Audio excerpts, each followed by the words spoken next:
play with fire and burn.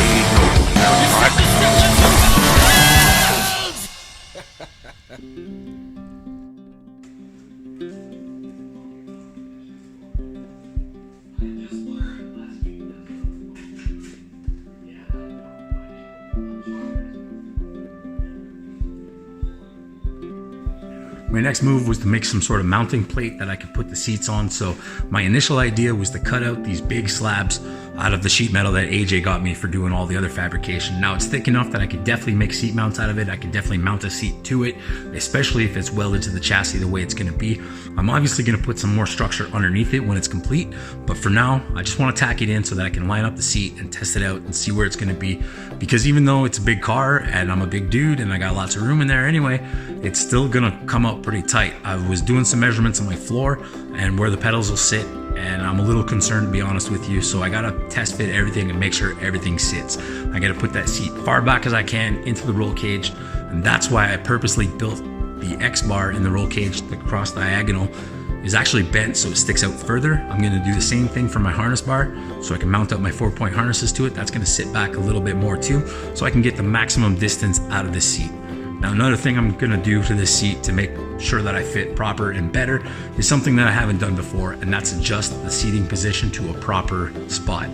Now, I'm a tall guy, so most cars that I sit in, I'm really into like small Japanese cars. My RX-7 is very small. I have a hard time fitting in it. I'm 6'2".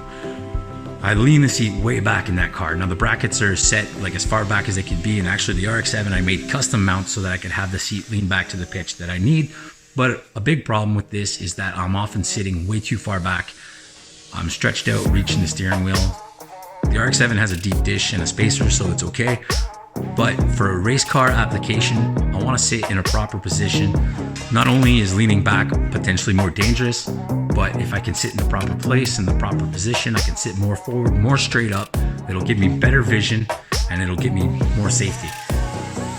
I can sit in the car properly, see what I'm doing, and then not have to worry so much about all the little things because it's all going to be right there in front of me. And also too, potentially I can reach the dash to start the vehicle. After getting these sheets cut out that I'm going to use for seat mounts out of this massive plate, I put them in the vehicle, tacked them in to make sure that they don't move too much on me, and then I can put a little bit of weight on it, and then I retest fit the seat again. There's a lot of testing and taking stuff out, putting it back in, testing it, and over again. So this is a process that I'm going to have to go through, but it's going to be worth it in the end because I absolutely want to make sure that I fit and that I'm comfortable with this vehicle, because I don't want any excuse that deters me from driving it. Even if it wasn't that comfortable, I'd still drive the crap out of it as much as I can. But the idea, I want to make it the best it could possibly be. And also too, that my friends can drive it. I want the homies to take it out, take it for a rip, because potentially, like, I wanted them to come down here and work on it and learn a bunch of new techniques and stuff with me. And the same goes for driving. When it's done, we're gonna take it to the racetrack, and everybody that helped me work on it will get thrown the keys and they can totally take it for a rip. That's the beauty of this project. It's not a super high-end muscle car. It's a classic car, and some people really like them, and some people might be upset that I'm doing this to this car, but at the end of the day, it's gonna be super awesome. And not a lot of people have done this. And the thing is, it was a really rough car anyway, and like I'd mentioned previously, I'd sold my 240 for roughly $2,500. It was a rolling chassis with fenders and nice stuff on it. And the ElCamino I picked up for roughly the same price. I paid a little bit more for the ElCamino chassis, but it is what it is. Kind of hard to find too, so it's kind of cool. And all my life I've dreamt of building an ElCamino as a race car, because my first car was an ElCamino, my dad's first car was an ElCamino, and I think that's a lot of awesome heritage. So I want to keep that spirit alive, and this is where we're going.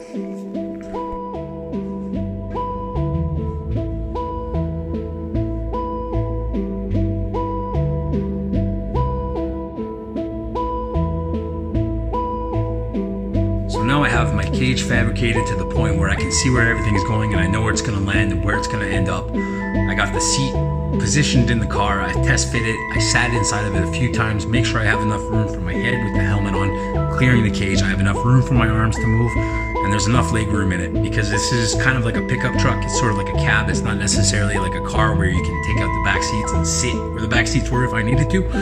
This is a truck, basically, car kind of deal. So I have to make sure I got leg room because I need to be able to function the pedals. I don't want my knees hitting the steering wheel. That's a major pet peeve of mine. But at the same time, I have to make sure that I sit close enough to the dash to be able to operate things that I need to get at. I'm potentially going to run this vehicle with an electric water pump, electric fuel pumps. It's going to have the fan switches. I'm going to have a bunch of stuff hooked up on toggle switches that I can use when I need to. And I want to be able to reach that. I want to be able to start the car no problem without having to undo my harness. And another thing too that it's often overlooked, or I've overlooked in the past, is that when you have a harness on, your shoulders are pressed up against the seat, you're in there tight. It does make it hard to reach for things. One of those things is the door. So I'm gonna have to set up some sort of kind of strap that's attached to the door that I could pull. But then again, because this is an ElCamino and it's basically truck, car, it's got really short doors. So the chances are when the door is completely open, I can still reach it because it's not going to be that long. It won't be a long door like a 240 or even a Camaro or a Trans Am or anything like that. A big piece of making this thing strong is building triangles into it. Now, triangle is apparently one of the strongest shapes you can build. So as I'm building the roll cage and setting everything up and hooking it up to the chassis, I'm making sure to triangulate as much as I possibly can. So with this idea in mind, I started fabbing some pipes that would go from the back of the roll cage to the kick-ups on the frame, which would create a triangle from where the frame kicks up to go over the rear differential and connecting directly into the frame with the 1 3/4 inch piping. It's the same exact piping size that I used for the rest of the cage, so it's going to keep everything a constant size, and hopefully that's going to make everything good and strong because all the pipes are going to fit together properly and hold each other very well.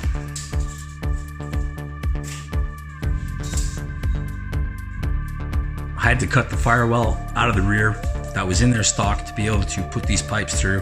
I still have to build that transmission tunnel, and I have to put a whole bunch of extra supports in it. My drive shaft is going to be coming through there. I'm eventually going to have to build a whole bracing system for that differential, because if you've been following, you saw before, I just used tempo piping just to temporarily hold it up in place at the right angle so that I can get the chassis on the ground and I can measure everything else, and I can continue with the fabrication of everything else that I have to do to this. I still have a long list ahead of me, but I'm looking forward to it.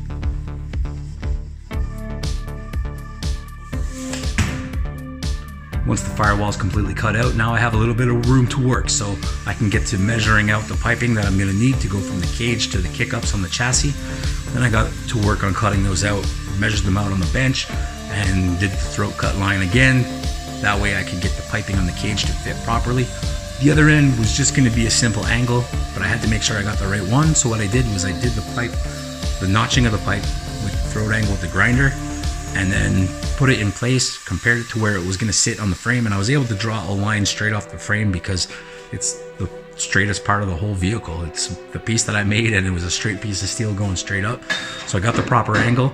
I just had to make sure that I had it sitting level so that I measured from the same points on the chassis itself. It sits dead center, both the same height, and it's level from the back of the frame to the cage. So aesthetically, it's going to look good as it will function.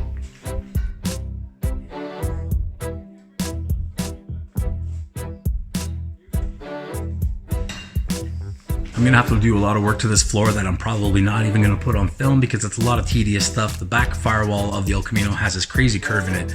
So to make that work with the design that I have in mind, everything I've done so far with the roll cage, I'm gonna pretty much make that straight up and down.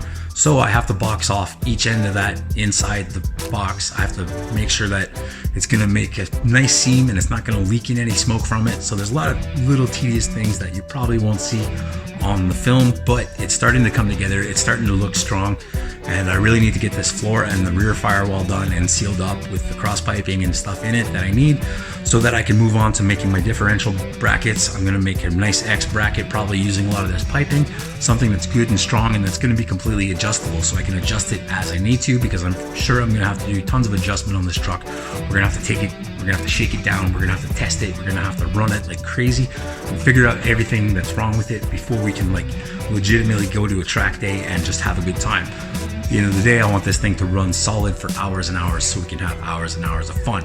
So basically, basically there's a long road ahead. But at this point, I finally have some direction of where I'm going with the floor and what I'm gonna do. My plan is set, I've got it in my head. The only thing left is to put it together. So it's starting to look pretty strong now. I can't wait to do more.